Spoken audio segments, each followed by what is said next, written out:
বিহারের ভোট প্রচারে নিজের ভাষণে ফের একবার ঘৃণার বাজারে ভালোবাসার দোকান খোলার বার্তা দিলেন কংগ্রেস নেতা রাহুল গান্ধী।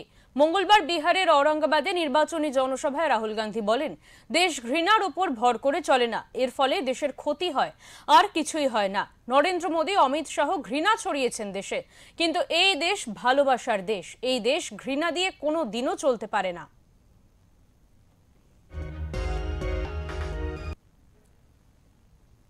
जैसे मैंने यात्रा में कहा, बीजेपी आरएसएस के नफरत के बाजार में मोहब्बत की दुकान खोलना चाहते हैं। यह देश नफरत से नहीं चल सकता। नफरत से सिर्फ नुकसान है देश का, सिर्फ नुकसान है देश का और कुछ नहीं है। और नरेंद्र मोदी ने और अमित शाह ने नफरत फैलाया है।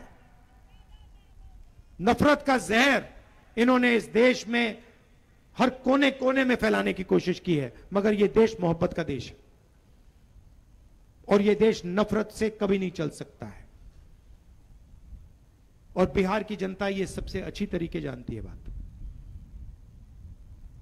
मोहब्बत की दुकान आप समझते हो, जानते हो।